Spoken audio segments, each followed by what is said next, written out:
Good morning. This is Dina Marie, host of Faith Moments and the voice of the shepherd, with a special morning blend Franciscan moment on Mater Dei Radio. On October 4th each year, we celebrate the feast of St. Francis of Assisi, one of the most beloved and well known saints in the Catholic Church. Well, what can we learn about this influential saint from some of the men that he spent time with, his closest friends? With me to discover more about the life of St. Francis is Father Dan Pattee. Father Dan is a Franciscan friar and a member of the Third Order Regular, province of the Most Sacred Heart of Jesus. Good morning, Father Dan, and thanks for joining me today. Oh, good morning, Dina Marie. Good to be with you again, as always, and especially this close to one of the great feast days. Well, we were talking the last time about kind of getting people ready for the feast day of St. Francis. We're actually recording this on the vigil of St. Francis's feast day. So it's so exciting. You mentioned that one of the things that Franciscan communities will do before the feast is to really recall the death of St. Francis, that transition from death to new life. And you mentioned to me these four friends who were buried around St. Francis. And I want to talk more about these men. Why would they be buried around St. Francis, and what was their relationship with these four friends? So take us back to the burial of St. Francis and who these men were in the life of Francis.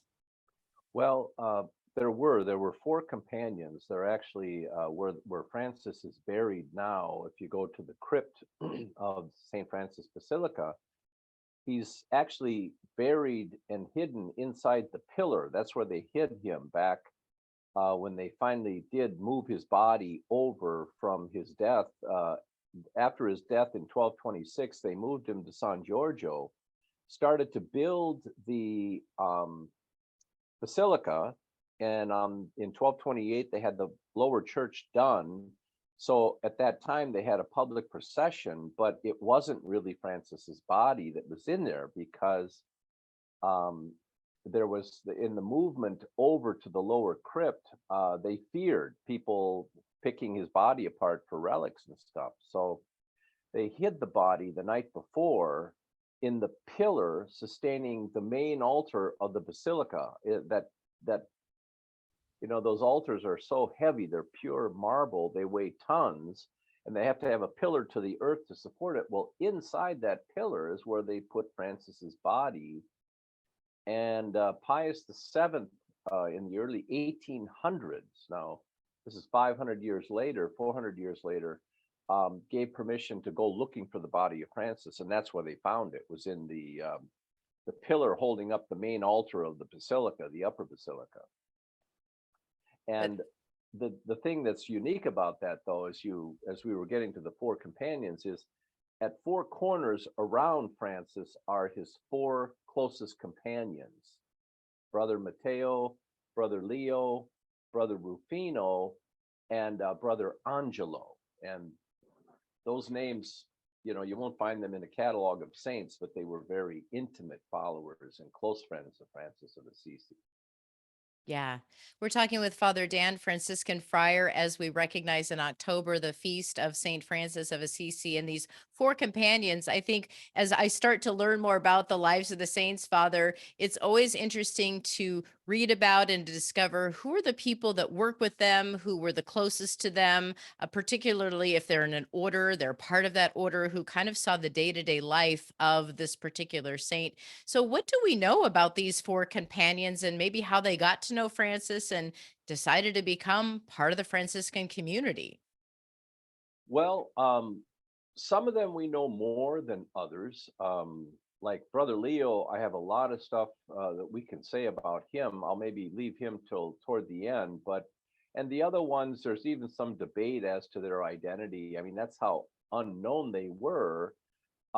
Their mark of distinction, of course, is the fact that they were such close friends of Francis that they knew the secrets at the time. And of course, the secrets revolved around the fact that Francis in 1224 had actually received the wounds of Christ in his body. And these four companions were, they knew of this, and two of them even saw the side wound, which was very rare because they had to clean it. And so that's what gives these four companions distinction in the Franciscan order is they were so close to Francis that they knew the secrets, before he Mhm. died. They knew about the stigmata. And of course, Francis shared some very intimate reflections with them, especially Brother Leo, which I'll go into momentarily. He shared some beautiful writings that we still have in Assisi, even from Francis in his own hand, you know. It just is interesting, Father Dan, that trust that must have been built between Francis and these men to this was a burden, I think, that Saint Francis carried to have to carry the wounds of Christ, the stigmata, to be the first one that we know of, right, in history that Right. received these wounds of Christ and carried them throughout his life. That he would entrust this knowledge and this potential cross. I would call it certainly a cross that he carried, because he had so much pain. You mentioned the pain and suffering of his own feet in not being able to walk. There was so much pain he carried. How to entrust that to somebody else for support or encouragement? Yeah, well, that's the thing. And, for example, Brother Rufino was actually a cousin of St. Clare. Now, he was one of the very close, intimate friends of St. Francis. He saw the side wound and was cleaning it once, and he got just a little too close, and Francis just, the pain when he touched that wound, it was that real, the pain of that wound. But that's what he needed. He needed these very close friends who were able to look after these wounds, which actually bled, and he had to have them cleaned. And we still have some of his habits in Assisi, for example, um, at the Basilica Saint Francis of Assisi in Assisi, and then also at Saint Clare's, old habits that have the blood stains on them from when he was bleeding and stuff. And of course, the rest of the order didn't really know until he died, when there were at least 1,000 friars that paraded past his dead body that showed the wounds on his body, and they were just dumbfounded.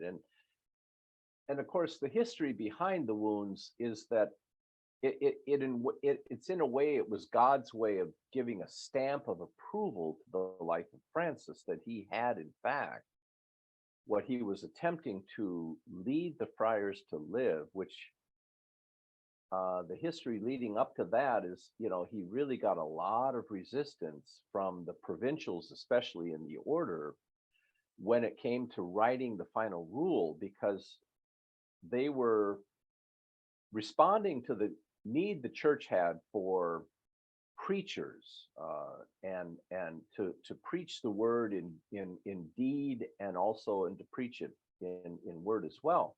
And yet meant you had to be educated and trained. Well, that meant you had to have a library. Well, that meant you had to have a convent to put the library in. And when Francis went to Syria in 1219, um, no one was living in a convent when he left. No one, the whole order was living outside in the woods. When he got back, not only was there a convent in Naples, but there was also a convent they built right there near the Portiuncula. And Francis came back, he got on top of that building, he started to tear it down with his hands.